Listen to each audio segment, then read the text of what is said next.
Hello बच्चों, कैसे हो आप लोग। बेटा वीएमसी मेडिकल के इस बेहतरीन से चैनल में आपका स्वागत है। तो बेटा आज हमारी नीट एक्सप्रेस आ चुकी है न्यूरल कंट्रोल एंड कोऑर्डिनेशन पे, यानी कि अब ऑलमोस्ट हमारी 11th खत्म ही होने वाली है। ठीक है, तो आई होप यहां तक का जो सफर है, इससे पहले तक की वीडियोस में आपने बहुत सारी चीजें सीखी, उन्हें एंजॉय करा। ठीक है, और हमारे इस कंटेंट को बहुत ही ज्यादा प्रेज भी करा है। ठीक है, तो बेटा आगे हम लोग न्यूरल कंट्रोल कोऑर्डिनेशन जो चैप्टर है, ठीक है, नीट यूजी में बहुत इंपॉर्टेंट है, जूलॉजी सेक्शन में इंपॉर्टेंट है। ऑल्दो इस चैप्टर से बेटा बहुत सारी चीजें कट चुकी हैं, बट है ना, जितना भी बचा हुआ है उससे क्वेश्चन आते ही आते हैं। ठीक है, तो हम पूरा कवर करेंगे। छोटा चैप्टर है अब, क्योंकि पहले ऐसा होता था ना, पहले चीजें ज्यादा होती थी तो बहुत बड़ा चैप्टर होता था, लेकिन अब छोटा ही है। ठीक है, जिसमें से कुछ पोर्शन तो हमने ऑलरेडी न्यूरॉन का टिश्यू में कर लिया है। तो अगर किसी ने, है ना, वो लेसन आपने मिस करा है, उस पर्टिकुलर वीडियो को मिस करा है, तो पहले उस पर्टिकुलर वीडियो को जाके देखना है, एनिमल टिश्यू वाली। ठीक है, उसमें हमने न्यूरॉन पढ़ा है। उसके बाद बेटा आज हमारे इस चैप्टर में, जो कि हम वन शॉट में करने वाले हैं, जो गोल रहेगा, है ना, सबसे पहला रहेगा हमारा इंट्रोडक्शन नर्वस सिस्टम का, क्योंकि पीछे जो छोड़ा था वहां से कंटिन्यू करेंगे। ठीक है, फिर हम करेंगे न्यूरॉन्स और उसके टाइप का एक छोटा सा इंट्रो। ठीक है, फिर उसके बाद बेटा generation and conduction of impulses, जो कि सबसे इंपॉर्टेंट टॉपिक है यहाँ पे। ठीक है, उसके बाद बेटा हमारा ट्रांसमिशन। ठीक है, फिर उसके बाद human nervous system, human nervous system के बाद सीएनएस और पीएनएस। ठीक है, तो ऑलमोस्ट जितनी जगह स्टार लगा है वहां से एक एक क्वेश्चन आने के चांस होते हैं। तो बेटा 4 से 5 क्वेश्चन आ सकते हैं, प्रोबेबिलिटी है। ठीक है, आने की। तो आगे बढ़ते हैं अपने सीधे चैप्टर पे। तो हमारा जो इंट्रोडक्शन है ना, वो क्या है कि भाई जो न्यूरल सिस्टम होता है या नर्वस सिस्टम जो होता है ना, वो कंट्रोल करता है हमारी, है ना, बॉडी को, कोऑर्डिनेट करता है बॉडी की एक्टिविटीज को। ठीक है, कंडक्ट करता है, इंटीग्रेट करता है इंफॉर्मेशन को और रिस्पॉन्सेस देता है स्टिमुलाइज को। ठीक है, फिर उसके बाद इसमें क्या क्या चीजें होती हैं भाई, हमारा सबसे important principal organ brain, spinal cord होती है और नर्व्स होती हैं। ठीक है, स्पेशल सेल्स होते हैं जिसे हम क्या बोलते हैं, न्यूरॉन्स, यानी कि जो स्ट्रक्चर्स होते हैं किससे बने होते हैं, न्यूरॉन्स से बने हुए होते हैं। अब न्यूरॉन के बारे में ऑल्दो हमने ऑलरेडी पढ़ा था, बट एक क्विक रिवीजन के लिए मैं लेके आया हूं कि भाई जो न्यूरॉन होता है वो हमें पता है क्या है, स्ट्रक्चरल एंड फंक्शनल यूनिट है किसी न्यूरल सिस्टम की। ठीक है, इसके अंदर क्या होता है भाई, एक सेल बॉडी होती है साइटोन, ठीक है, जिसमें साइटोप्लाज्म होता है, सेल ऑर्गेनल्स होते हैं और ग्रेन्युलर बॉडीज होते हैं जिन्हें हम निसल ग्रेन्यूल्स भी कहते हैं। ठीक है, फिर उसके बाद बेटा डेंड्रॉन होता है, जो उसका शॉर्ट फाइबर प्रोजेक्टिंग फ्रॉम साइटोन। ठीक है, सब ब्रांचेस होती हैं जिन्हें हम डेंड्राइट्स कहते हैं, जो है ना इंपल्सेस प्रिसेप्ट करती है, उसे ट्रांसफर करती है साइटोन। फिर आता है बेटा एक्सॉन, जो कि लॉन्ग फाइबर होता है, जो इंपल्सेस सेल बॉडी से अवे ट्रांसमिट करता है। ठीक है, साइटोन में जो एक्सॉन की ब्रांचेस होती हैं उन्हें हम बोलते हैं एक्सोनाइट्स। Each axonite has a bulb-like structure जिसे हम बोलते हैं साइनेप्टिक नॉब, है ना, जिसमें न्यूरोट्रांसमीटर हमें देखने को मिलते हैं। ठीक है, तो एक ये डायग्राम एनसीईआरटी का हम लेके आए हैं। इस डायग्राम में आप देखोगे तो यहाँ पे आपको दिख रहा है कि वही सारी जो चीजें हमने ऑलरेडी कवर कर ली हैं कि भाई डेंड्राइट्स जो होती हैं वो आउटसाइड होती हैं, ये सिग्नल्स को प्रिसेप्ट करेंगी, है ना, और उनको कहाँ लेके आएंगी, उनको सेल बॉडी में लेके आएंगी। सेल बॉडी से वो सिग्नल्स होंगे, वो ट्रांसडक्ट होंगे और आगे जाएंगे कहाँ, एक्सॉन से, है ना, टू दी इफेक्टर ऑर्गन। ठीक है, तो इस तरीके से चीजें चलती हैं। साथ ही साथ बेटा हमें सेल बॉडी देखने को मिल रही है, निसल ग्रैन्यूल्स जो होते हैं उनके खास प्रॉपर्टी होती है वो। ठीक है, खास प्रॉपर्टी क्या होती है कि भाई जो निसल ग्रैन्यूल्स होते हैं मेरे, है ना, वो मेरे को कहां दिखते हैं, सेल बॉडी और डेंड्राइट्स में दिखते हैं। ठीक है, these are not present in the axon. ये क्वेश्चन भी नीट में कई बार पूछा गया है। और होते क्या है बेटा, है ना, होते क्या है ना, ग्रेन्युलर बॉडीज होती हैं। ठीक है, साथ ही साथ किससे बने हुए होते हैं, ये बने हुए होते हैं हमारे, है ना, ER प्लस राइबोसोम्स। काम क्या करते हैं, एक्टिव प्रोटीन सिंथेसिस। ठीक है, तो कुछ चीजें ये हमें सेल बॉडी में पता होनी चाहिए। फिर उसके बाद माइलिनेशन के बारे में डिस्कस करते हैं। तो भाई माइलिनेशन जो होता है उसको भी ध्यान से अच्छे से पढ़ेंगे इस बार, है ना। तो उसमें शॉन सेल जो लिखा हुआ है ये करता है माइलिनेशन। कहाँ करता है वो हमने ऑलरेडी मैंने बताया था उस वाली वीडियो में, है ना, कि भाई शॉन सेल जो होता है पीएनएस में हमारा माइलिनेशन करते हैं। ठीक है, ये हमें एक्सॉन दिख रहा है, माइलिन शीट दिख रही है, जहां जहां पे माइलिन शीट एब्सेंट होती है उसे हम नोड्स ऑफ रेनवायर कहते हैं। ठीक है, एक्सॉन टर्मिनल और साइनेप्टिक नॉब्स। ठीक है, ऑल्दो हमने ये सब कवर कर लिया था, तो आई होप सबको ये रिवाइज हुआ हो अच्छे से। उसके बाद सीधे बात करते हैं अपने, है ना, टाइप्स ऑफ न्यूरॉन के ऊपर। अब देखो जो न्यूरॉन के टाइप्स होते हैं वो हमारे लिए नया है, क्योंकि इससे पहले तक चीजें हमने कवर करी है। यहां से चैप्टर बेसिकली शुरू भी होता है, ठीक है। सबसे पहले आते हैं हमारे यूनिपोलर न्यूरॉन्स। तो यूनिपोलर जो न्यूरॉन्स होते हैं ना भाई, उनमें सिर्फ एक एक्सॉन होता है, कोई डेंड्रॉन नहीं होता, ठीक है। कहां मिलते हैं? बस हमें एम्ब्रियोनिक स्टेजेस में मिलते हैं, ठीक है। फिर आते हैं कैसे स्यूडो यूनिपोलर, ठीक है। स्यूडो यूनिपोलर जो होते हैं भाई, है ना, ये सेंसरी न्यूरॉन होते हैं ज्यादातर, जिनके पास एक एक्सॉन होता है जो स्प्लिट हो जाता है 2 ब्रांचेस में, है ना। ब्रांचेस जो होती है वो सेंसरी इंफॉर्मेशन को ट्रांसमिट करती है ब्रेन और स्पाइनल कॉर्ड की तरफ। ज्यादातर कहां मिलते हैं? डॉर्सल रूट गैंग्लियन में मिलते हैं, ठीक है, स्पाइनल नर्व में, या सेंसरी गैंग्लिया ऑफ क्राइनल नर्व, है ना, sensory ganglia of cranial nerve, ठीक है। तो ये सारी चीजें आपको पता होनी चाहिए स्यूडो यूनिपोलर के बारे में। फिर उसके बाद बात करते हैं बाइपोलर, जो कि जिसके पास लिखा हुआ है कि भाई बाय मतलब 2 है ना, 1 एक्सॉन एंड 1 डेंड्रॉन, जो कि हमें ज्यादातर रेटिना ऑफ आइज में मिलता है। फिर बात करते हैं मल्टीपोलर न्यूरॉन की, जिसके पास एक ही एक्सॉन और 2 से ज्यादा डेंड्रॉन होते हैं, ठीक है। सबसे ज्यादा कॉमन टाइप का होता है और कहां मिलता है? हमें सेरिब्रल कॉर्टेक्स में देखने को मिलता है, ठीक है। आज इसके बारे में पढ़ेंगे कि भाई सेरिब्रल कॉर्टेक्स क्या हुआ, है ना। तो इस डायग्राम को देखोगे तो यूनिपोलर न्यूरॉन में सिर्फ एक, है ना, एक्सॉन ही एक्सॉन है, ठीक है। बाइपोलर न्यूरॉन में देखो एक डेंड्रॉन एक एक्सॉन है, मल्टीपोलर में बहुत सारे डेंड्रॉन है, बहुत सारे, है ना, और एक एक्सॉन है। यहां पे देखोगे तो यहाँ पे एक एक्सॉन ही, है ना, डिवाइड हो गया, जो कि सिग्नल को स्यूडो यूनिपोलर में, है ना, जो कि सिग्नल को ट्रांसमिट करेगा आपके, ठीक है। उसके बाद सीधे मूव ऑन करते हैं एक्सॉन्स के ऊपर। जो एक्सॉन होते हैं उसके टाइप्स हैं on the basis of myelination, ठीक है। तो वही मैं लेके आया, ये डायग्राम बहुत अच्छा सा डायग्राम है, देखो इसमें कैसे होता है माइलिनेशन। तो इस डायग्राम को समझोगे तो यहां पे आपको दिख रहा है एक ऐसा सेल, है ना, ये जो सेल है ये माइलिनेशन करेगा, ठीक है। ये माइलिन शीट को, है ना, सिंथेसाइज करेगा। तो ये सेल किसी, है ना, न्यूरॉन को, है ना, उसके एक्सॉन को पकड़ेगा, उसके सराउंड माइलिनेशन करेगा। अब जब माइलिनेशन हो जाएगा तो माइलिन लीफलेट्स बनेंगे, ठीक है। और ये जो ब्लू कलर का था ये मेरा एक्सॉन है, शुरू से ही दिख रहा है जो आपको, है ना। जो हमारे अनमाइलिनेटेड न्यूरॉन होते हैं उसमें एक्सॉन जो होता है किसी नर्व में, उसमें कोई भी, है ना, माइलिन शीट नहीं होती। अब इस माइलिन शीट के सिंथेसिस के बेसिस पे हमने पढ़ा था कि भाई 2 तरह के सेल्स होते हैं जो माइलिनेशन करते हैं। अगर हम बात करें, है ना, ओलिगोडेंड्रोसाइट्स की, तो सीएनएस में वो माइलिनेशन करते हैं। जैसे इस डायग्राम में मैं लेके आया हूं आपके लिए, जहां पे लिखा हुआ है ओलिगोडेंड्रोसाइट और ग्रे मैटर लिखा हुआ है, यानी कि सीएनएस की बात कर रहा है, ठीक है। व्हाइट मैटर ग्रे मैटर की डिफरेंशिएशन हमारी सीएनएस में होती है, ठीक है।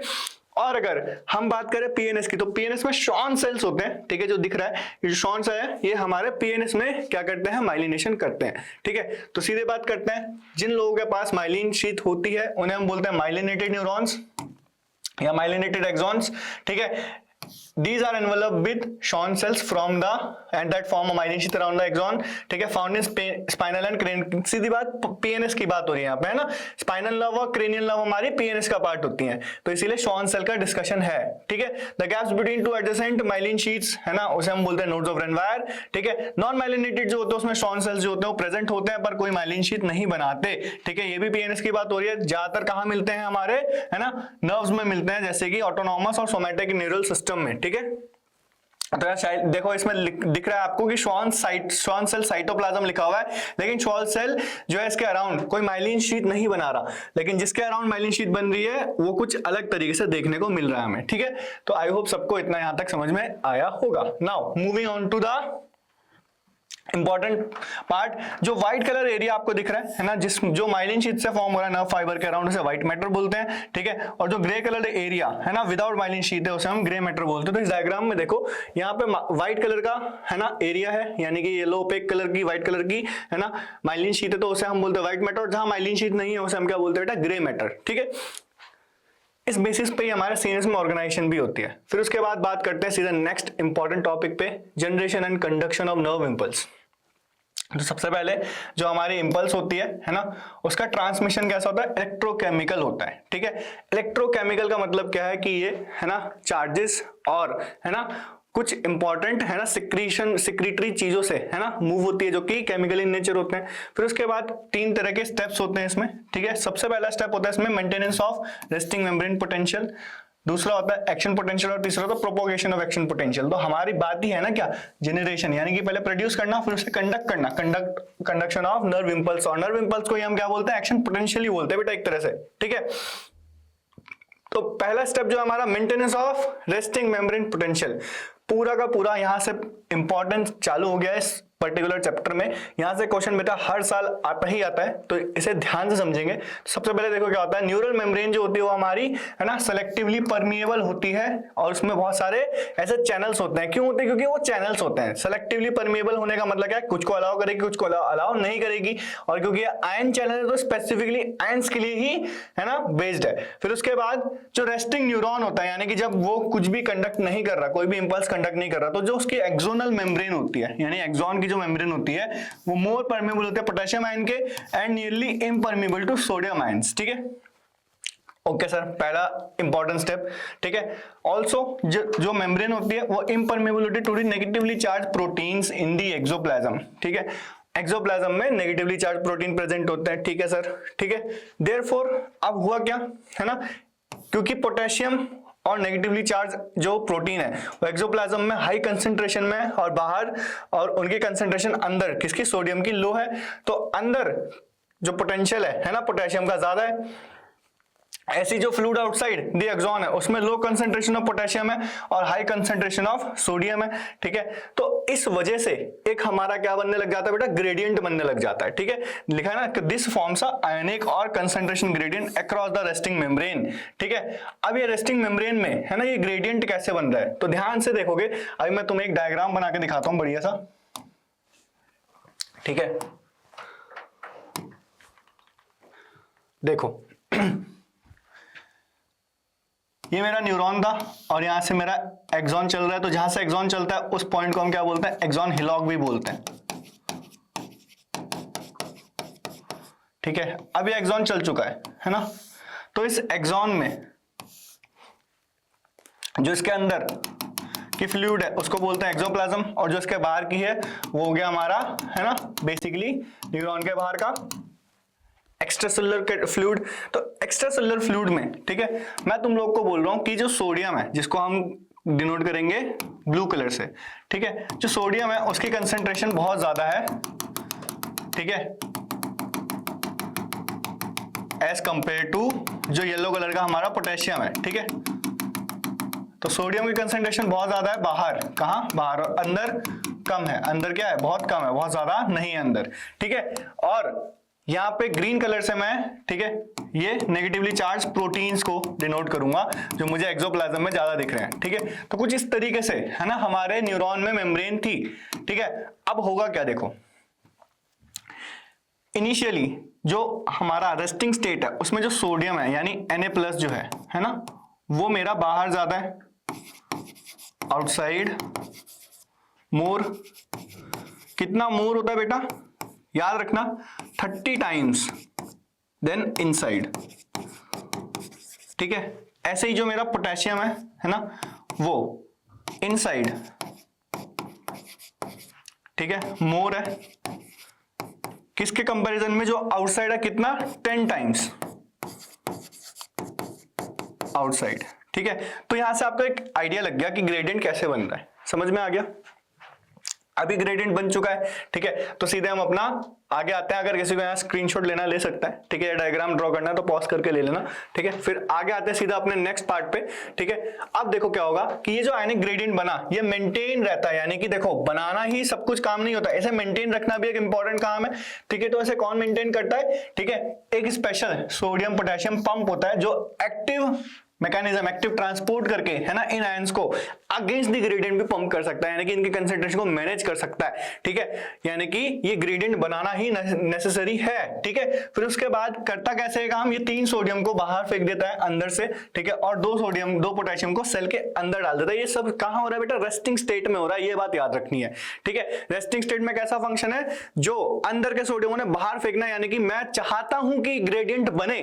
ठीक है, फिर उसके बाद है ना लिख रहा है यही कि आउटर सरफेस जो होता है वो पॉजिटिवली चार्ज हो जाता है ना, और जो इनर सरफेस होता है वो नेगेटिवली चार्ज हो जाता है। क्यों, क्योंकि भाई सोडियम ऑब्वियसली बहुत ज्यादा है एज कंपेयर टू पोटेशियम, तो हम एक पार्शियल है ना चार्ज डिफरेंशिएशन की बात कर रहे हैं, कोई नेगेटिव चार्ज नहीं प्रेजेंट है, बात सारी पॉजिटिव चार्ज के रिस्पेक्ट में हो रही है, बट हम रेस्पेक्टिव ग्रेडियंट की बात कर रहे होते हैं यहाँ पे। ठीक है, तो रेस्पेक्टिव ग्रेडियंट बन गया भाई मेरा। ठीक है, तो electrical potential difference across this resting membrane है ना is known as your resting potential. ठीक है, इसे ही हम इस स्टेट पे क्या बोलेंगे, रेस्टिंग पोटेंशियल बोलेंगे। ठीक है, अब इस डायग्राम को ध्यान से देखो। ये वही बता रहा है कि सोडियम बाहर जाता है। अब होगा क्या है ना, जैसे कोई स्टिमुलस मैं साइट ए पे, इस वाली साइड पे है ना अप्लाई करता हूं, तो बाहर बहुत सारा सोडियम ऑलरेडी था, है ना, बाहर बहुत सारा सोडियम ऑलरेडी था, ठीक है। वो क्या होगा, जैसे ही है ना वो पर्टिकुलर स्टिमुलस होगा तो वो ओपन हो जाएंगे चैनल, कौन से, सोडियम के, ठीक है। सोडियम के चैनल ओपन हो जाएंगे। मैंने क्या बोला, सबसे पहले हमने क्या बोला था कि भाई बहुत सारे आयन चैनल्स होते हैं जिसमें सोडियम, ठीक है, गेटेड चैनल्स होते हैं, पोटेशियम गेटेड चैनल्स होते हैं, ठीक है। साथ ही साथ आपके पंप्स भी होते हैं। तो सोडियम वाले जो है स्टिमुलस पे ओपन होते हैं, लेकिन जो पोटेशियम वाले हमेशा ओपन होते हैं।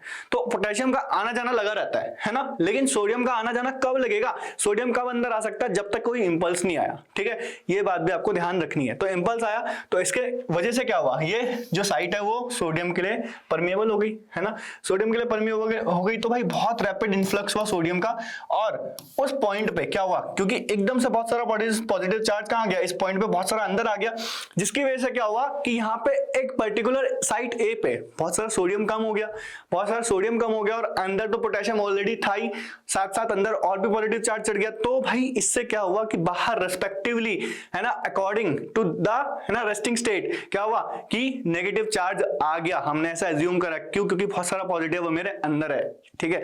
आप इस एग्जांपल को और भी दूसरे तरीके से समझ सकते हो। सपोज करो, है ना, कि आप नीट यूजी का एग्जाम देने गए हो, है ना, उस पर्टिकुलर स्कूल में, है ना, 2 डिफरेंट गेट्स हैं, ठीक है।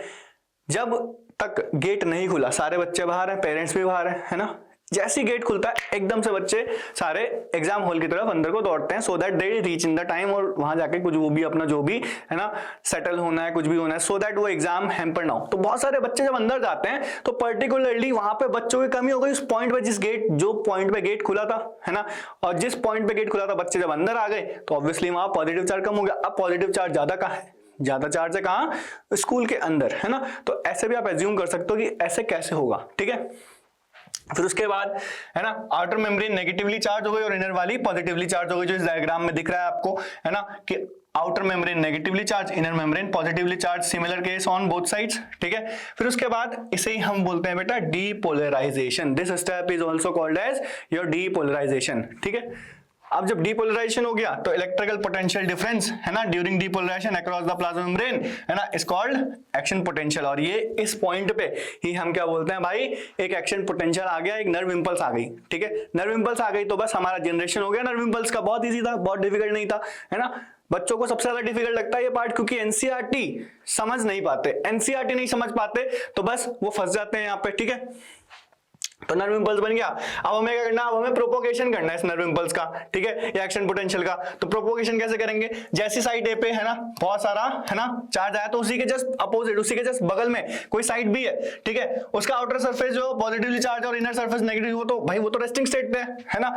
जो हमारी ए साइड है उसमें इंपल्स कंडक्ट हुआ, ठीक है, इंपल्स कंडक्ट हुआ, और इसके बगल वाली जो साइड भी है ये तो रेस्टिंग है, ये तो अभी रेस्ट कर रही है, ठीक है। तो होगा क्या, यहां पे जो करंट होगा वो कैसे फ्लो होगा, इनर सरफेस से side A to side B, यानी कि अंदर साइड ए से पॉजिटिव चार्ज किस तरफ भगेगा, नेगेटिव चार्ज की तरफ। यही तो करंट की जो कंडक्शन है ऐसी तो होती है ना, हमेशा करंट जो होता है वो पॉजिटिव से नेगेटिव टर्मिनल की तरफ जाता है, और है ना बी वाली साइड में क्या होगा, पॉजिटिव से नेगेटिव की तरफ रीच आउट होएगा, ठीक है। ऐसे ही होगा जो बी में भी हो रहा है, ठीक है। फिर उसके बाद सर्किट कंप्लीट होगा, hence polarity is reversed and the action potential is now generated at side B. क्योंकि यहाँ पे देखो अब क्या हो, बहुत सारे सोडियम इस तरफ भागे, है ना, क्योंकि जैसे ही गेट खुला सबको खबर पहुंच जाती है भाई ये वाला गेट खुल चुका है, एंट्री ले लो। सारे लोग जो दूसरा गेट था उसे छोड़ छोड़ के सब लोग कहाँ आने लग गए, उस पर्टिकुलर मेन गेट पे आने लगे जहां से एंट्री हो रही थी, जो गेट खोला गया था, है ना। तो अब साइड बी यानी दूसरा गेट पे थोड़े बहुत बच्चे लोग वहां थे वो भी कहाँ आ गए, सारे के सारे ए पे आ गए कि यहीं से एंट्री हो रही है, यहीं से जाएंगे हम अंदर, ठीक है। तो ऐसे भी आप इसको एज्यूम कर सकते हो। तो इससे साइड बी में क्या हो गया, पोटेंशियल, ठीक है, रिवर्स हो गया। और अब जो हमारा एक्शन पोटेंशियल था, जो सेम चीज हमने साइड ए में करी थी वो अब साइड बी में हो गई, और ऐसी कोई फिर साइड सी आएगी, ठीक है, सेम चीज वही होगी कि साइड सी से साइड बी में ट्रेवल होगा, ठीक है, बाहर से अंदर, ठीक है, मतलब बाहर की तरफ साइड सी से बी में और अंदर बी से सी में, है ना। तो ऐसे ऐसे ट्रांसपोर्ट होते हैं, ये पूरा एक टाइम पे, है ना, कहां तक पहुंच जाएगा बेटा, एंड तक पहुंच जाएगा। समझ में आ गया। तो ऐसे मेरा क्या हो जाएगा, इसका कंडक्शन हो जाएगा, ठीक है। फिर उसके बाद, है ना, वही ये बता रहे हैं कि कैसे कंडक्ट हुआ, ठीक है। उसके बाद इंपॉर्टेंट चीज देखो, ये डायग्राम है, इसको थोड़ा देर में समझेंगे, पहले सब चीजें सीखो कि होगा क्या, है ना। जैसे ही ये परमिएबिलिटी, है ना, सोडियम की बढ़ गई, पर ये बहुत शॉर्ट लिव्ड होती है, ज्यादा हो जाती है लेकिन बहुत शॉर्ट लिव्ड होती है।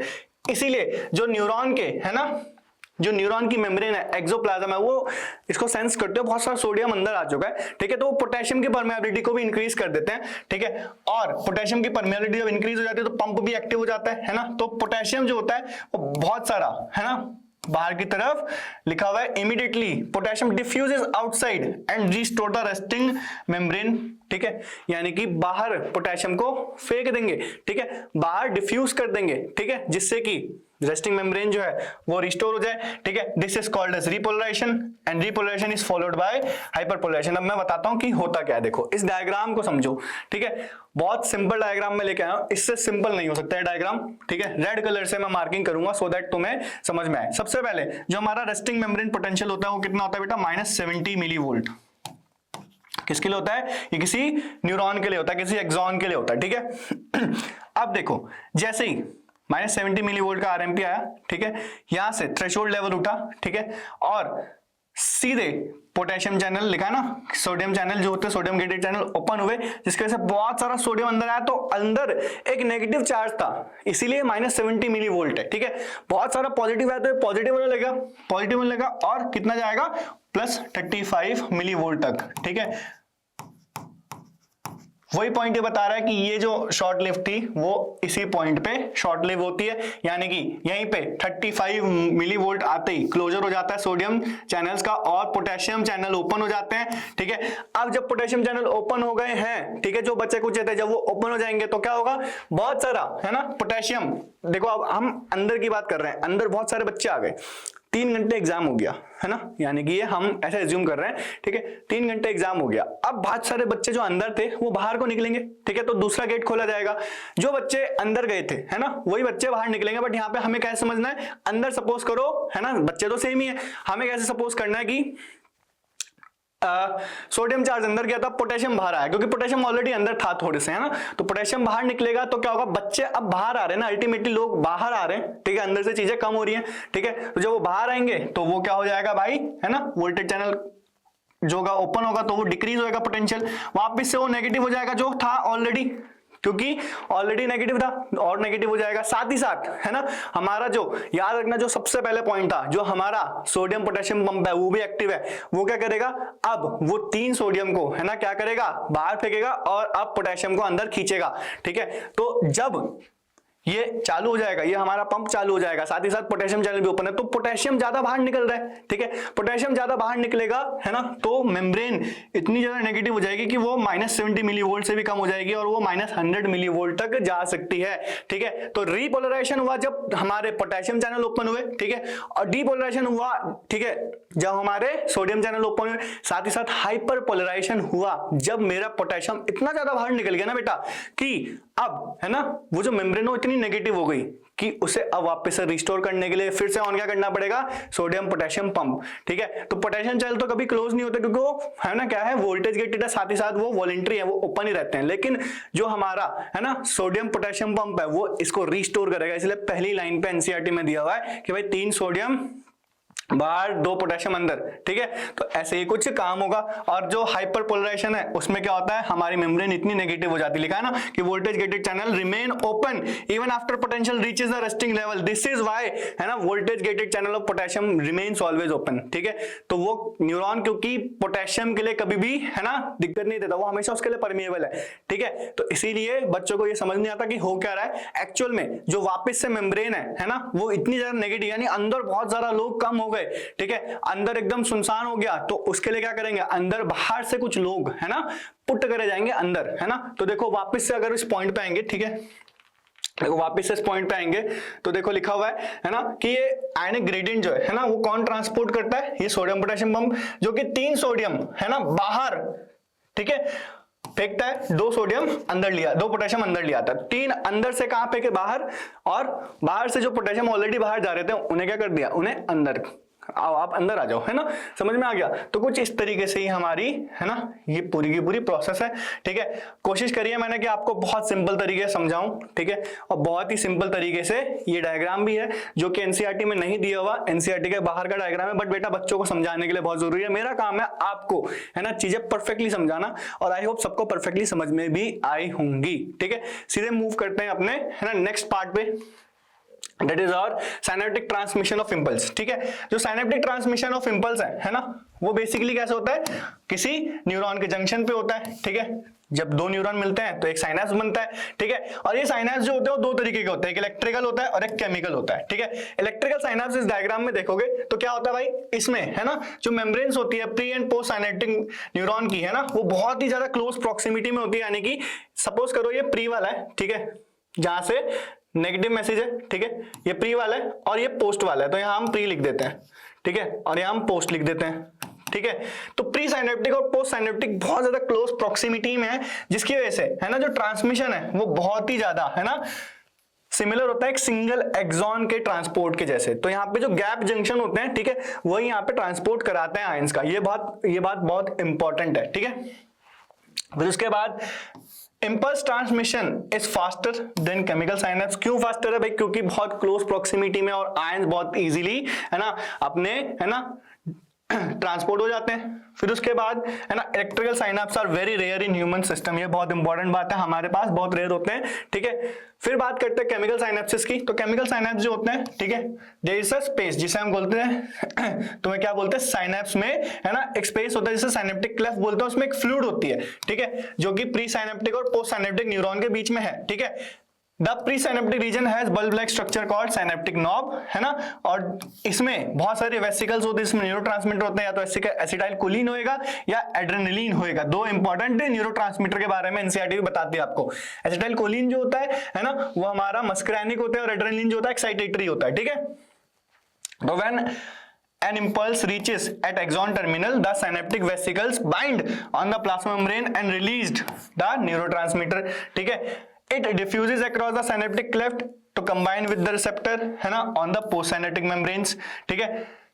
It cause opening of sodium channel and allowing the entry of sodium ion, है ना, और फिर उसके बाद एक एक्शन पोटेंशियल ऐसे जनरेट होता है, ठीक है। और जब एक्शन पोटेंशियल जनरेट हो गया तो बस वो एक्साइटेटरी होगा या इनहिबिटरी होगा, डिपेंड करता है कैसे। तो यही बात हो रही है कि भाई देखो, जैसे साइनेप्टिक वेसिकल से एक साइनेप्टिक नॉब पे आई, ठीक है, तो इसमें न्यूरोट्रांसमीटर भरे हुए थे। यही न्यूरोट्रांसमीटर जो है, ठीक है, ये ओपन करेंगे वोल्टेज गेटेड कैल्शियम चैनल्स को, इनसे जैसे लिंक होंगे, ठीक है, तो ये रिलीज हो जाएंगे तो ये आएंगे यहाँ पे साइनेप्टिक क्लेफ्ट में। देखो यहाँ लिखा है साइनेप्टिक क्लेफ्ट, ठीक है। वहां से जो पोस्ट साइनेप्टिक मेम्ब्रेन होगा उसमें रिसेप्टर्स होंगे जो इस मैसेज को रिसीव करेंगे, है ना, लिखा है जैसे डेंड्राइटिक स्पाइन, ठीक है, कुछ भी डेंड्राइट होगा उसे रिसीव करेंगे, और उसके बाद क्या होगा, मैसेज मेरा कंडक्ट हो जाएगा। तो केमिकल जो ट्रांसमिशन होता है वो थोड़ा सा स्लो होता है, और ह्यूमन बॉडी में ज्यादातर केमिकल ट्रांसमिशन ही देखने को मिलता है, ठीक है। फिर उसके बाद सीधे बात करते हैं अपने सबसे important last topic of this chapter, human nervous system. बड़ा है थोड़ा सा, है ना, कोशिश करेंगे बहुत जल्दी करने में। इसमें भी बस हमारे सिस्टम में भी, है ना, सब कुछ नहीं है, बस ब्रेन है, स्पाइनल कॉर्ड कट गया, बट मैं पढ़ाऊंगा तुम्हें, डोंट वरी, क्योंकि कभी भी क्वेश्चन उससे आ सकता है। तो देखो, ह्यूमन नर्वस सिस्टम के अंदर दो पार्ट्स होते हैं। सबसे पहला होता है एक जिसे हम बोलते हैं सीएनएस, दूसरा होता है हमारा पीएनएस, ठीक है। सीएनएस जो होता है ना, उसके अंदर हमारा ब्रेन और स्पाइनल कॉर्ड आता है, और जो पीएनएस होता है उसमें हमारी जितनी भी नर्व इनसे अराइज होती है, यानी सीएनएस से जो भी नर्व्स अराइज होंगी वो सारी पीएनएस में आएगी, ठीक है, समझ में आ गया होगा। फिर उसके बाद सीधे बात करते हैं ब्रेन की, जो हमारा इंपॉर्टेंट सीएनएस का पार्ट है, ठीक है। ब्रेन जो होता है ना, वो प्रोटेक्टेड होता है, ठीक है, इन क्रेनियल कैविटी। एक क्रेनियल कैविटी होती है, कहां होती है वो हमारी, है ना, स्कल में होती है ना, and has 3 layered connective tissue, जिसे हम क्या बोलते हैं, क्रेनियल मेनिंजेस बोलते हैं। क्रेनियल मेनिंजेस जो होती है वो 3 डिफरेंट होती है, सबको पता ही होगा। सबसे बाहर जो होती है ड्यूरा मैटर, जिसे हार्ड मदर बोलते हैं, फिर बीच में आते हैं एरेक्नोइड, ठीक है, और फिर आते हैं उसके बाद पाया मैटर, जिसे सॉफ्ट मदर भी बोलते हैं, ठीक है। तो वही एनसीईआरटी भी बताती है आपको, ठीक है। फिर उसके बाद जो सब एरेक्नोइड स्पेस होता है, यानी स्पेस बिटवीन पाया matter and the arachnoid matter, है ना, इस फील्ड विद सेरिब्रोस्पाइनल फ्लूइड, जहां पे एक स्पेशल फ्लूइड होती है, ठीक है। यही फ्लूइड जो होती है वो ब्रेन में इंपॉर्टेंट रोल प्ले करती है, साथ ही साथ ब्रेन को क्वेश्चनिंग भी देती है और ब्रेन का एक्सक्रीशन भी करवाती है, ठीक है। फिर उसके बाद जो ब्रेन में वेंट्रिकल्स होते हैं, ठीक है, उनमें भी यही सीएसएफ रन करती है। तो टोटल कितने वेंट्रिकल्स ब्रेन में होते हैं बेटा, 4 वेंट्रिकल्स होते हैं हमारे ब्रेन में, ठीक है। फर्स्ट 2 वेंट्रिकल्स जो होते हैं बेटा वो हमारे सेरिब्रम में होते हैं, फिर उसके बाद जो हमारा थर्ड वेंट्रिकल वो मिड ब्रेन के पास कहीं होता है, और फोर्थ वेंट्रिकल जो है बेटा वो हमारा हाइंड ब्रेन के पास कहीं होता है। ठीक है, इतना डीप में नहीं है हमारे सिलेबस में, फिर भी मैं जस्ट तुम्हें बता रहा हूं। ठीक है, नाउ ब्रेन के पास है ना 3 डिविजन्स होती हैं, यानी हमारा ह्यूमन ब्रेन 3 एनाटॉमिकल रीजन्स में डिवाइडेड है, फोर ब्रेन, मिड ब्रेन और हाइंड ब्रेन। ठीक है, अब इस डायग्राम को देखोगे तो पूरा ब्रेन का डायग्राम एनसीईआरटी में दिया हुआ है। जो सेरिब्रम है वो फोर ब्रेन का पार्ट है, ठीक है, फिर मिड ब्रेन है, फिर हाइंड ब्रेन है, और यहीं से इन्होंने थोड़ी सी स्पाइनल कॉर्ड भी दिखा रखी है। साथ ही साथ और भी चीजें हैं तो वो हम अभी कवर करेंगे इसके बाद। तो सीधे बात करते हैं फोर ब्रेन की।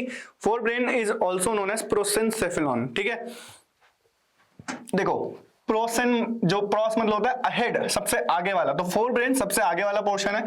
ठीक है, सेफेलॉन मतलब होता है समथिंग, सेफलाइजेशन फॉर्मेशन ऑफ हेड, एनसेफेलॉन मतलब इनसाइड दिस है ना हेड लाइक स्ट्रक्चर, तो इसीलिए ऐसा नाम है इसका प्रोसेंसेफेलॉन। ठीक है, फिर उसके बाद इसमें क्या होते हैं, इसमें होते हैं सबसे पहले सेरिब्रम, ठीक है, डायंसेफेलॉन, सेरिब्रम, डायंसेफेलॉन, और एक होता है तीसरा ऑल्फैक्टरी लोब। ठीक है, ये एनसीईआरटी में नहीं दिया हुआ, एनसीईआरटी में सेरिब्रम और डायंसेफेलॉन दिया हुआ है। ठीक है, लेकिन मैं तुम्हें बता रहा हूं इंपॉर्टेंट है, ऑल्फैक्शन के लिए ऑल्फैक्टरी लोब्स इंपॉर्टेंट है। ठीक है, फिर उसके बाद सेरिब्रम होता है सबसे पहला और सबसे ज्यादा बड़ा रीजन होता है ये, है ना, लार्जेस्ट पार्ट होता है। इसके अंदर 2 सेरेब्रल हेमिस्फेयर्स होते हैं जो एक साथ है ना टाइटेडली है ना कलेक्टिवली क्या होता है हेल्ड होते हैं with the help of corpus callosum नाम का एक फाइब्रस बैंड होता है। ठीक है, अभी डायग्राम आएगा उसमें मैं दिखाऊंगा आपको, है ना।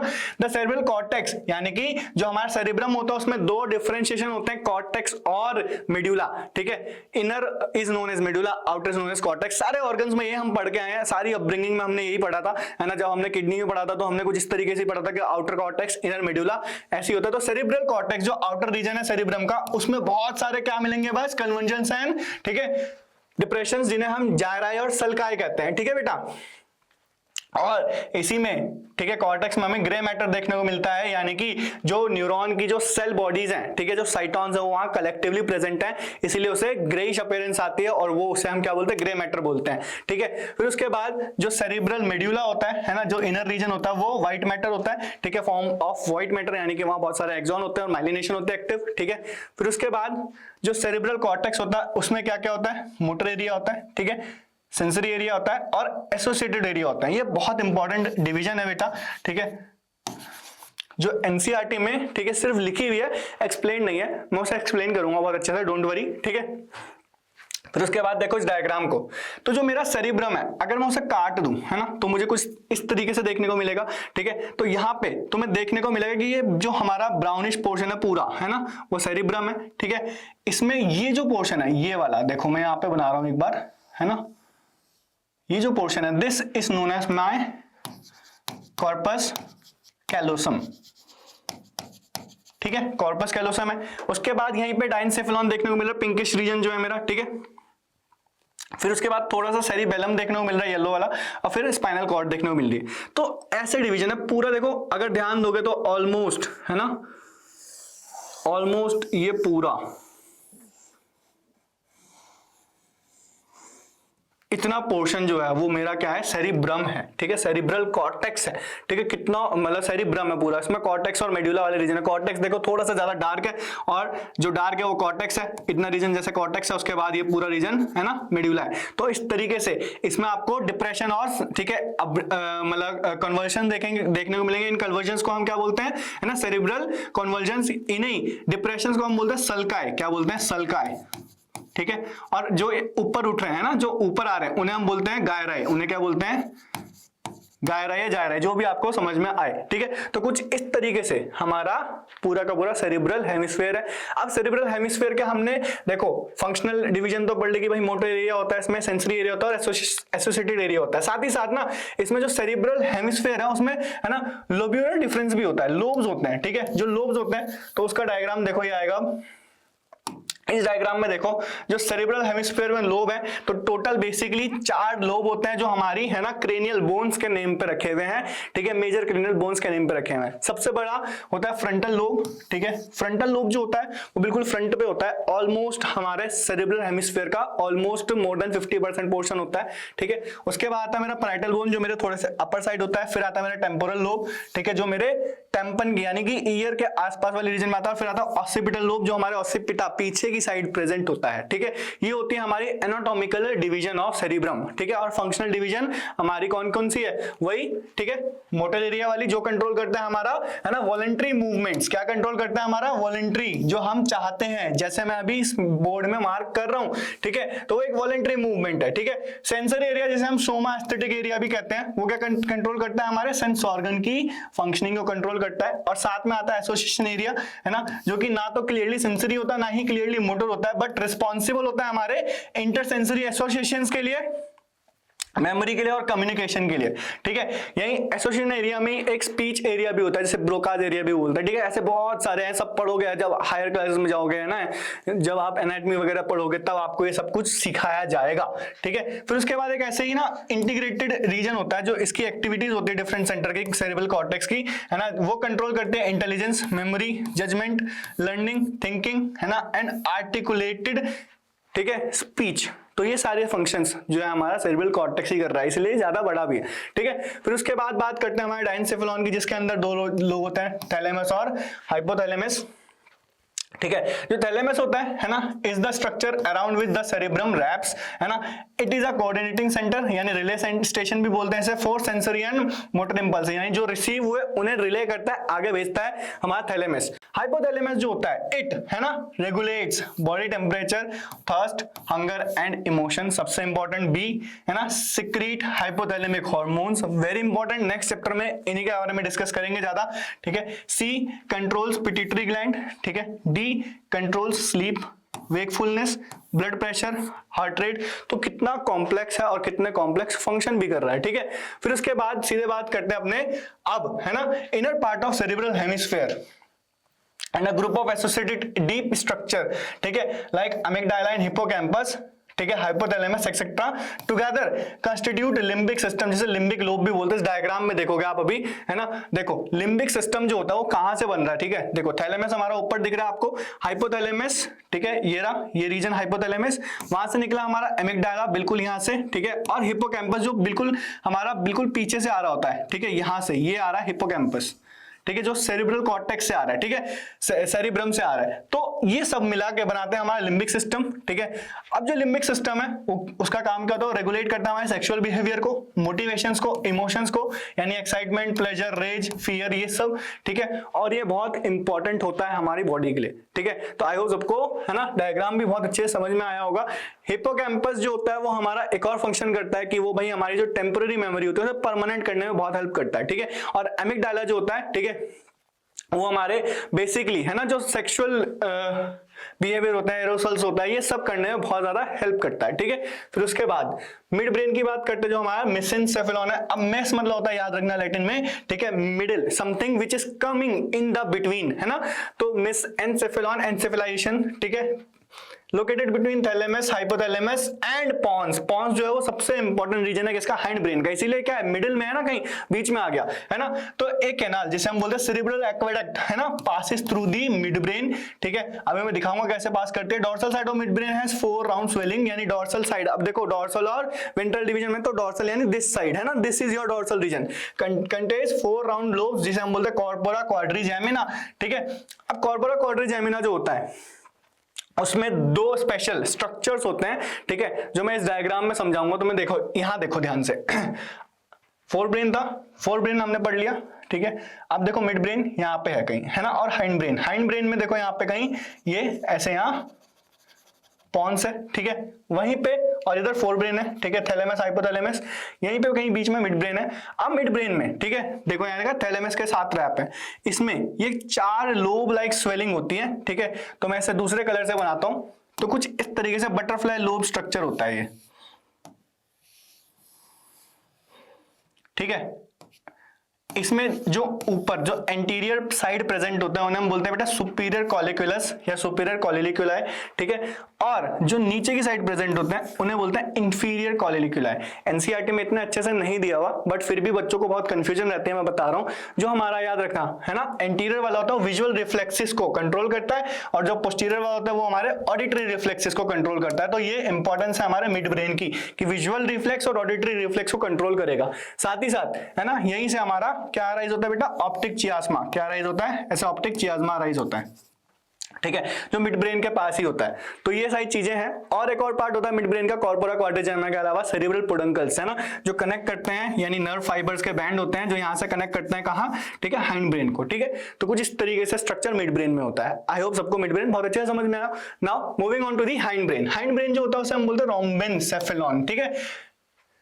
रोम्बन मतलब होता है मल्टीपल 4 डिफरेंट स्वेलिंग्स या 4 डिफरेंट रीजन्स, ठीक है, ऐसी होता है। तो इसमें क्या होता है, देखो सेरेब्रम, ठीक है, सॉरी सेरिबेलम, सॉरी, है ना, पॉन्स जो एक एक है, और मेडुला में 2 रीजन होते हैं, इसलिए 4 साइडेड, है ना। रोम्बस जो होता है वो 4 साइडेड होता है ना, तो इसीलिए इसका नाम है, ठीक है।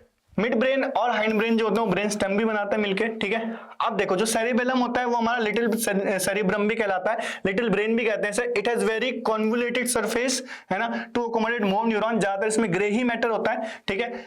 It coordinates muscular activities and body equilibrium. जो पोस्चर मेंटेनेंस होती है बॉडी इक्विलिब्रियम में है, ठीक है, यानी कि बॉडी, ठीक है, एकदम खड़े हो तो खड़े रहोगे, एकदम ऐसे गिर नहीं जाओगे, ठीक है।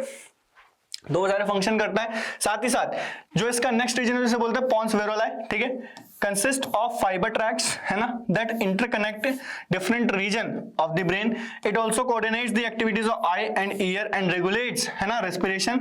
इसके पास एक स्पेशल न्यूमेटैक्सिक सेंटर होता है जो हमने पढ़ा था, जो रेस्पिरेशन को क्या करता है, कंट्रोल करता है, बड़ी हुई रेस्पिरेटरी रिदम को मॉडरेट करता है ना, कम नहीं करता, क्या करता है, मॉडरेट करता है। ये डिफरेंस होता है जो वहां रेस्पिरेशन में मैंने बताया था, यहाँ पे भी मैं बता रहा हूँ फिर से, ठीक है। फिर आता है मेडुला ऑब्लोंगाटा, है ना, जो कि कनेक्टेड होता है स्पाइनल कॉर्ड से। अब मेडुला ऑब्लोंगाटा में 2 रीजन होते हैं जो नहीं लिखे हुए, एक होता है डॉर्सल और एक होता है वेंट्रल। डॉर्सल होता है तुम्हारा इस तरफ, वेंट्रल होता है तुम्हारा आगे की साइड, ठीक है। सब मिलाके क्या कंट्रोल करते हैं, respiration, cardiovascular reflex, gastric secretion, peristalsis, ये सब। एंड इट आल्सो कंट्रोल्स, है ना, salivation, vomiting, sneezing and coughing, ठीक है। तो ये सारे एक्टिविटीज कौन कर रहा है, हमारा मेडुला ऑब्लोंगाटा कर रहा है, जो कि हाइंड ब्रेन का पार्ट है, ठीक है। फिर उसके बाद हाइंड ब्रेन का स्ट्रक्चर देखोगे तो कुछ इस तरीके से दिखेगा। मैंने कहा था यहाँ पे सबसे ऊपर क्या दिखेगा, पॉन दिखेगा, पॉन्स, ठीक है। फिर आएगा डॉर्सल और फिर आएगा वेंट्रल, ठीक है। 2 रीजन है, वेंट्रल होता है आगे की साइड, ठीक है, डॉर्सल होता है पीछे की साइड, और साथ में सेरिबेलम देखने को मिल रहा है, और यहीं से रिलीज होती है हमारी स्पाइनल कॉर्ड, ठीक है। तो हाइंड ब्रेन का स्ट्रक्चर भी आएगा, सबको समझ में आया होगा, ठीक है। फिर उसके बाद सीधे नेक्स्ट आते हैं अपनी स्पाइनल कॉर्ड, जो हमारा सेकंड पार्ट है हमारा सीएनएस का, ठीक है। एनसीईआरटी से कट गया है, बट कुछ कुछ इंट्रो जरूरी है समझना, ठीक है। तो भाई देखो क्या है, it is enclosed with in the spinal canal of vertebral column, ठीक है, प्रोटेक्टेड बाय स्पाइनल मेनिंजेस। जैसे क्रेनियल मेनिंजेस होती है बेटा, ऐसे स्पाइनल मेनिंजेस भी होते हैं, बस थोड़ा सा डिफरेंस होता है कि जो स्पाइनल मेनिंजेस होती हैं, ठीक है, उनके पास एक और स्पेशल स्पेस होता है। जैसे हमने पढ़ा था कि भाई जो क्रेनियल मेनिंजेस है उनके पास सिर्फ सब एराकनॉइड स्पेस है, लेकिन वहां पे सब ड्यूरल स्पेस भी होता है, ठीक है। फिर उसके बाद spinal cord as a central canal that consist, है ना, जिसके अंदर क्या होती है, सीएसएफ होती है, ठीक है। आउटर व्हाइट मैटर होता है, इनर ग्रे मैटर होता है। अभी एकदम डायग्राम लेके आया हूं, बढ़िया सा समझ में आ जाएगा कैसे होता है, ठीक है। फंक्शन क्या होते हैं भाई, सबसे पहले इंपल्सेस को ब्रेन से आगे कंडक्ट करता है, ठीक है। सेंटर ऑफ स्पाइनल रिफ्लेक्सेस, जो कि कट गया है, स्पाइनल रिफ्लेक्स एक्चुअली कटा है, ठीक है। अब इस डायग्राम को देखो, तो पीछे से ही आ रहा था, तो हमारे जो है ना स्पाइनल कॉर्ड है उसका ये क्या है, सेक्शन है, ठीक है। सेक्शन में पोस्टीरियर एंटीरियर जो होता है, ये समझ लो, एंटीरियर मतलब आगे वाला, ठीक है, this is your anterior, posterior यानी पीछे वाला, ठीक है। तो आगे वाली साइड से वेंट्रल साइड देखने को मिले, दिस इज योर आगे वेंट्रल, ठीक है, और पीछे वाली साइड से डॉर्सल साइड देखने को मिलेगी, दिस इज डॉर्सल। तो यहाँ पे बीच में एक मीडियन सल्कस होता है, ठीक है, और वेंट्रल साइड में एक मीडियन फिशर होता है, ठीक है। अब देखो यहां से क्योंकि सेंटर से ही न्यूरॉन्स आ रहे हैं, तो यहाँ पे ये है हमारा ग्रे मैटर पूरा, ठीक है, ये है हमारा ग्रे मैटर, और ये है हमारा पूरा व्हाइट मैटर। यहाँ से ऐसे न्यूरॉन्स ऐसे चल रहे होते हैं, ये देखो, ये सेल बॉडी और ये ऐसे एक्सॉन, ठीक है, ये सेल बॉडी, ये ऐसे एक्सॉन, ठीक है, ये सेल बॉडी, ये ऐसे, है ना, एक्सॉन।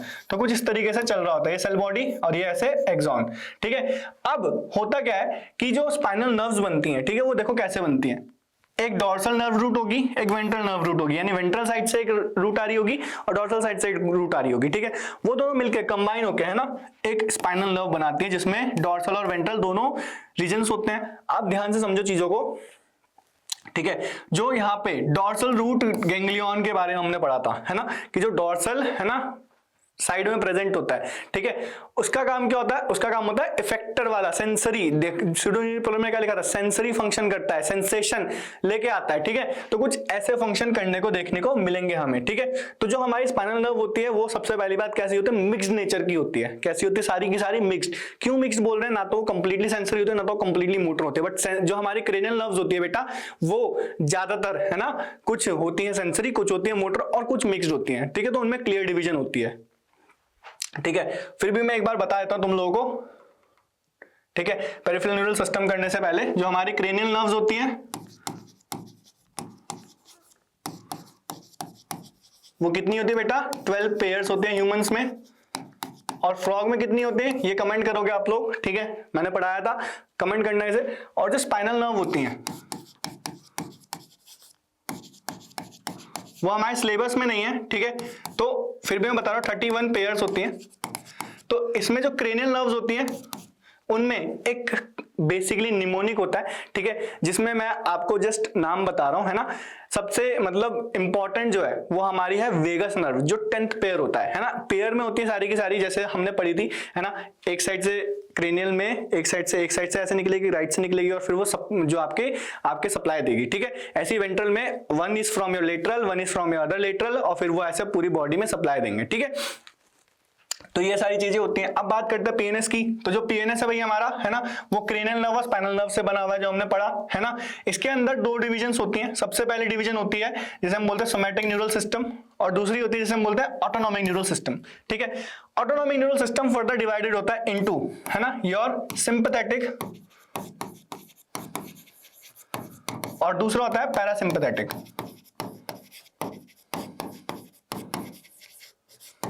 ठीक है। अब जो नर्व फाइबर होता है पीएनएस में वो भी दो तरीके के होते हैं। एक होता है बेटा एफरेंट नर्व फाइबर, जिन्हें सेंसरी भी बोलते हैं, यानी जो कैरी करते हैं इंपल्स, है ना, टुवर्ड्स द सीएनएस। मतलब एक किसी ऑर्गन से जैसे ये इंपल्स रिसीव होगा वहां से वो कैरी करेंगे, जैसे हमारे फिंगर, है ना, फिंगर्स है वहां से कैरी करेंगे टू दी सीएनएस, ठीक है। तो सेंस ऑर्गन से सीएनएस लेके जाएंगे। और दूसरे होते हैं इफरेंट, जो मोटर होते हैं ज्यादातर, जो इंपल्स को यानी सीएनएस में जो मैसेज प्रोसेस हुआ उसे इफेक्टर मसल की तरफ लेके जाएंगे, है ना, CNS to muscle and glands, जहां पे एक्शन होगा। समझ में आ गया, इतना तुम्हें पता होना चाहिए। और सिंपैथेटिक और पैरासिम्पैथेटिक डिवीजन जो होती है वो किसकी होती है, ऑटोनॉमिक न्यूरल सिस्टम की होती है, ठीक है। अब देखो लिखा हुआ है कि ये क्या करता है, सोमैटिक, ये रिले करता है इंपल्सेस को, ठीक है, from CNS to the skeletal muscle, जो मेरी सारी स्केलेटल सिस्टम में जा रही है, ठीक है। ऑटोनॉमिक न्यूरल सिस्टम जो होता है ट्रांसमिट करता है इंपल्स को सीएनएस से इनवॉलंटरी ऑर्गन्स और स्मूथ मसल यानी विसरल सिस्टम को। लिखा है ना, पैरासिम्पैथेटिक और सिंपैथेटिक की डिवीजन होती है। साथ ही साथ एक सिंपैथेटिक सिस्टम जो होता है वो बॉडी को, है ना, इमरजेंसी स्ट्रेसेस, डेंजर्स के लिए तैयार करता है, कोप करता है उनसे। इट इंक्रीजेस हार्ट बीट, यानी बेसिकली देखना सिंपैथेटिक के फंक्शन ज्यादातर बस क्या होते हैं, बढ़ाने वाले होते हैं। बस रिवर्स कहां पे होते हैं, दो जगह पे रिवर्स होते हैं, एक होता है हमारे यूरिनरी सिस्टम में और एक होता है डाइजेस्टिव सिस्टम में, ठीक है, जहां पे फंक्शन उल्टे होते हैं, ठीक है। तो हार्ट बीट बढ़ा देगा, ब्रीथिंग रेट बढ़ा देगा, कंस्ट्रिक्ट कर देगा आर्टरीज को, है ना, और एलिवेट कर देगा बीपी को। लेकिन अगर बात करें हम, है ना, किस चीज की, जीआईटी की, तो यहाँ पे क्या करेगा, सप्रेस करेगा। जैसे, है ना, जितने भी ग्लैंड्स होंगे मेरे उनको बंद कर देगा, है ना, जितने भी जूसेस निकल रहे होंगे बंद कर देगा, ठीक है, यूरिनेशन को स्टॉप कर देगा, ठीक है, या जो स्पिंचर होगा वो कॉन्ट्रैक्ट होगा, उसे रिलैक्स कर देगा तो यूरिन पास हो जाएगी, ठीक है। तो ये सारे फंक्शन होते हैं, इतना ज्यादा डीप में नहीं पढ़ना, बस जितना मैंने बोर्ड पे लिखा है वो बहुत जरूरी है। फिर पैरासिम्पैथेटिक सिस्टम जो होता है वो बॉडी को, है ना, रेस्टिंग स्टेट में लेके आता है, स्ट्रेसफुल कंडीशन से, सिचुएशन से स्लो डाउन करता है, हार्ट बीट को डायलेट करता है, आर्टरीज को लोअर करता है, बीपी को, और बहुत सारे फंक्शन जो हमने हार्ट में ही पढ़े थे और हमने कहां पे पढ़े थे, रेस्पिरेशन वाले सेंटर पे पढ़े थे, ठीक है, वही सारे फंक्शन, ठीक है, ज्यादा जरूरी है, ठीक है। फिर उसके बाद जो हमारा विसरल न्यूरल सिस्टम होता है एक स्पेशल, है ना, वो होता है पीएनएस का पार्ट, जिसमें नर्व्स होती हैं, फाइबर होते हैं, गैंग्लिया होता है, प्लेक्सेस होते हैं, ठीक है, जो, है ना, इंपल्सेस को ट्रैवल कराता है सीएनएस से विसरा में और विसरा से सीएनएस में। स्पेशल सिस्टम है। अब ये चैप्टर कट गया है, पहले ये होता था जब हम लोग पढ़ते थे डाइजेशन में पूरा हिस्टोलॉजी जब पढ़ाते थे तो तुम्हें बताते थे, ठीक है, जिसे हम बोलते थे स्पेशल एंटेरिक नर्वस सिस्टम, जो कि एक विसरल नर्वस सिस्टम का पार्ट था, जिसमें बेटा ऑर्वेज प्लेक्सिस, है ना, मेसनर्स प्लेक्सिस, ये सब बहुत क्वेश्चन आते थे भाई नीट में, ठीक है। लेकिन अब सिंस कट गया तो अब क्वेश्चन नहीं आएंगे, ठीक है। साथ ही साथ एक ये डायग्राम है जिसमें डिवीजन दिख रही है सीएनएस की, ठीक है, ब्रेन और स्पाइनल कॉर्ड की, और साथ ही साथ पीएनएस की, ठीक है। तो इसमें ये नर्व्स हैं, ठीक है। अब नर्व्स में भी, और एक चीज और मैं बताता हूं, ऑल दो मैंने पिछले लेक्चर में जब टिश्यू में पढ़ाया था न्यूरॉन, वहां बताया था कि अगर, है ना, कलेक्शन ऑफ सेल बॉडीज होगा कहां, सीएनएस के अंदर, तो उसे बोलते हैं न्यूक्लियाई। क्या बोलते हैं, न्यूक्लियाई। और अगर ये पीएनएस में होगा, ठीक है, अगर ये कहाँ होगा, पीएनएस में होगा, तो इन्हें बोलते हैं गैंग्लियन। ठीक है, साथ ही साथ है ना, साथ ही साथ अगर हम बात करें है ना कलेक्शन ऑफ है ना एक्सॉन्स, यानी नर्व की बात हो रही है यहाँ पे, नर्व किसे कहेंगे, कब कहेंगे, तो याद रखना सीएनएस में जब कलेक्शन होगा तो उसे हम बोलते हैं ट्रैक्ट्स। क्या बोलते हैं, ट्रैक्ट्स। और जब ये पीएनएस में होगा तो ये नर्व होगा, इसीलिए यहाँ पे देखो यहाँ लिखा हुआ है नर्व, इसलिए क्या लिखा है नर्व, नर्व लिखा है नर्व। यहाँ पे कहीं ट्रैक, यहाँ पे कहाँ लिखना होता है ट्रैक। ठीक है, समझ में आ गया, यहाँ तक इतना ही इस चैप्टर में है, इसके बाद की चीजें कट चुकी हैं। ये भी ऑल थोड़ा थोड़ा मैंने एक्स्ट्रा ही पढ़ाया है, सो दैट आपको अंडरस्टैंडिंग हो चीजों की कि कहाँ पे क्या चीज इंपॉर्टेंट है।